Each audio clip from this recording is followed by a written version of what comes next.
Il s'agit d'un atelier de renforcement des capacités, des points focaux régionaux, départementaux, qui sont les acteurs clés dans la mise en place de la plateforme de l'Observatoire.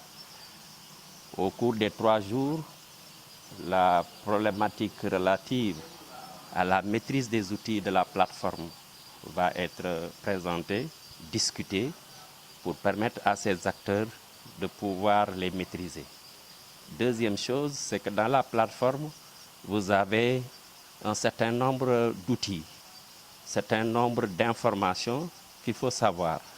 Les outils, on en a 3. Nous avons ce qu'on appelle le géoserveur, le système d'information géographique et le géoportail web de l'Observatoire. Voilà 3 outils qui constituent la plateforme. Et dans cette plateforme, nous avons un certain nombre d'éléments relatifs aux indicateurs qu'il faut suivre pour pouvoir prendre des décisions. Mais pour renseigner les indicateurs, il faut maîtriser les données à la base. Faire une bonne stratégie de collecte, un bon dispositif d'accompagnement, c'est ce que nous sommes en train de faire. C'est ce que nous voulons partager avec les points focaux au niveau régional, au niveau départemental et au niveau communal.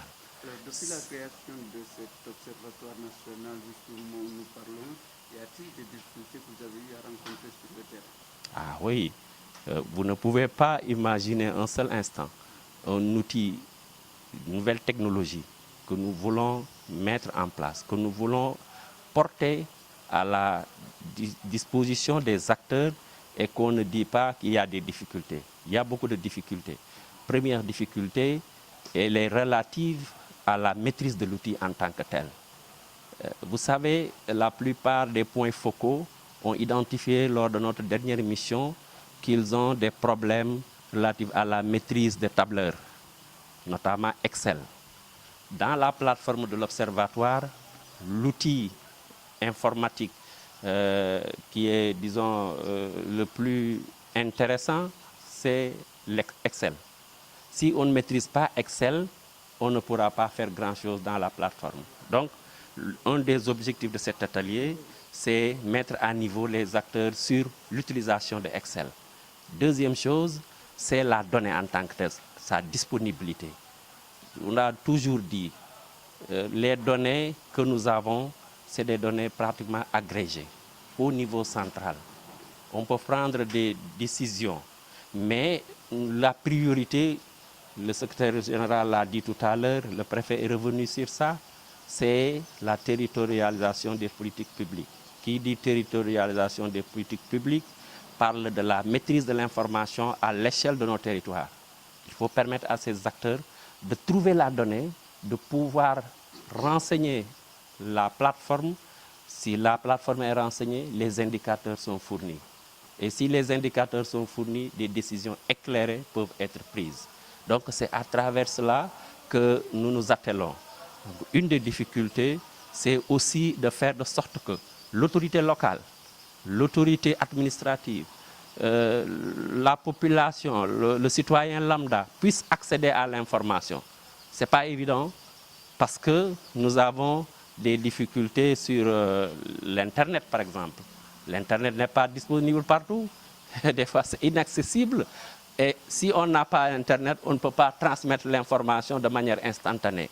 L'autre élément, c'est que l'électricité n'est pas disponible partout aussi. Il faut trouver des solutions.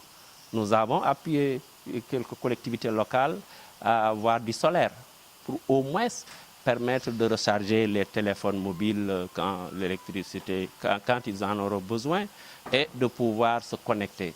Tout ça, c'est des problèmes que nous rencontrons. L'autre élément, c'est qu'on a des dispositifs dispersés. Il faut un outil fédérateur. Un des buts de l'Observatoire, c'est fédérer toutes les initiatives à l'échelle locale.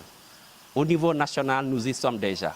Parce qu'au niveau du ministère, il y a un système intégré de l'information, que toutes les initiatives seront regroupées. Mais au niveau local, notre observatoire, l'Observatoire national des territoires, permettra de fédérer les initiatives à l'échelle de la région de Kolda, à l'échelle de la région de Sédhiou, à l'échelle de la région de Ziguinchor et comme objectif final à l'échelle du pôle de développement de la Casamance. Alors, quelles sont les perspectives?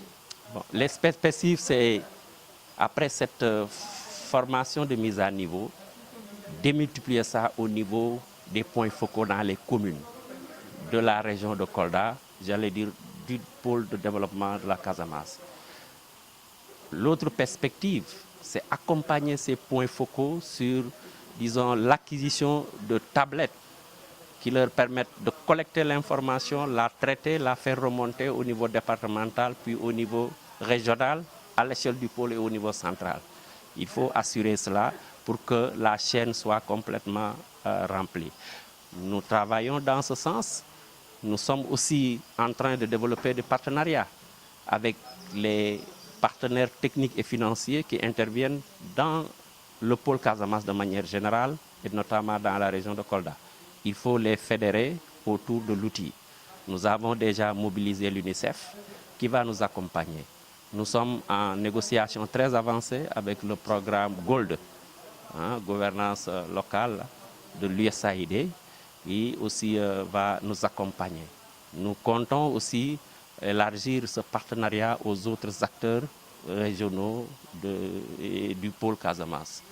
Voilà un peu ce que nous envisageons de faire dans le court moyen terme. Maintenant, à long terme, d'ici fin 2018, nous comptons produire des rapports sur l'information territoriale destinée à l'autorité, autorité locale, autorité centrale, et évaluer le dispositif, voir qu'est-ce qui a marché au cours de ces 2 années, 2017-2018, qu'est-ce qui n'a pas marché, qu'est-ce qu'il faut faire pour améliorer.